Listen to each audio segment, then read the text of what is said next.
Pernah nggak sih pas kita lihat jam dinding atau ngerasain cuaca berubah, kita kepikiran sebenarnya apa hubungannya semua ini sama bintang-bintang di atas sana? Nah, hari ini kita bakal jalan-jalan sebentar ke kosmos buat cari tahu gimana tarian raksasa di luar angkasa itu ngatur ritme kehidupan kita di bumi. Kelihatannya sepele ya, pertanyaan-pertanyaan kayak gitu, tapi jawabannya ada di dua gerakan planet kita yang kelihatannya simpel tapi dampaknya luar biasa. Dan jawaban ini adalah kunci buat ngertiin denyut nadi planet kita. Oke, yuk kita bedah lebih dalam. Semua hal yang kita kenal, dari jam sampai kalender, itu pada dasarnya diatur oleh tarian bumi di angkasa loh. Mari kita pecah jadi dua gerakan utamanya. Nah, disinilah bedanya. Pertama, kita punya rotasi. Coba bayangin, bumi itu kayak gasing yang lagi muter di porosnya. Gerakan inilah yang ngasih kita siklus 24 jam, alias siang dan malam. Terus yang kedua, ada revolusi. Ini adalah perjalanan tahunan bumi mengelilingi matahari, yang nentuin lamanya 1 tahun. Nah, ini nih salah satu miskonsepsi paling umum. Musim itu terjadi bukan karena kita jadi lebih dekat sama matahari. Sama sekali bukan. Penyebab utamanya, seperti yang bisa kita lihat di sini, adalah kemiringan poros bumi sebesar 23,5 derajat. Artinya, sepanjang tahun, ada bagian bumi yang kena sinar matahari lebih langsung dibanding bagian lain. Inilah yang menciptakan musim panas, gugur, dingin, dan semi. Oke, sekarang kita udah paham soal gerakan planet kita sendiri. Yuk kita zoom out sedikit, kita lihat lingkungan kosmik yang lebih luas tempat bumi tinggal. Selamat datang di Tata Surya. Kita mulai dari para pemain utamanya dulu ya. Menurut NASA, di Tata Surya kita ini resmi ada 8 planet. Masing-masing itu dunia yang unik, yang menari di orbitnya sendiri mengelilingi matahari. Tapi ceritanya nggak cuma sampai di situ. Kita juga punya 5 planet kerdil yang diakui, salah satunya Pluto yang udah terkenal banget. Mereka ini ukurannya cukup besar, sampai bentuknya bulat karena gravitasi, tapi mereka belum membersihkan jalur orbitnya. Maksudnya, orbit mereka itu masih rame, masih barengan sama objek-objek lain. Dan kalau Anda pikir itu udah rame, tunggu dulu, kita belum ngomongin bulan.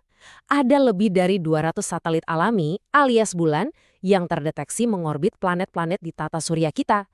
Jadi, ini benar-benar lingkungan kosmik yang sibuk banget. Ini analogi yang bagus banget dari materi sumber kita. Coba bayangin, tata surya itu bukan ruang hampa yang kosong, tapi sistem lalu lintas yang super teratur. Setiap planet, asteroid, komet, itu semua bergerak di jalur yang udah ditentuin. Jadi ada keteraturan yang luar biasa di tengah semua yang kelihatan acak.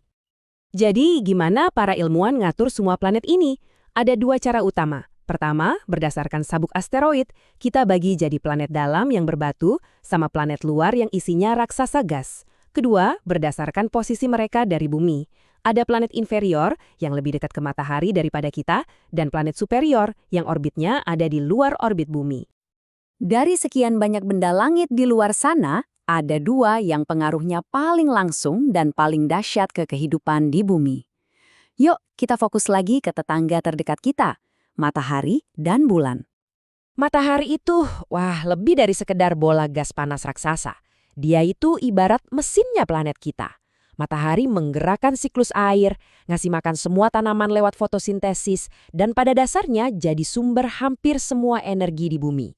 Bahkan aktivitasnya, kayak badai matahari, bisa ngaruh ke teknologi kita di sini loh.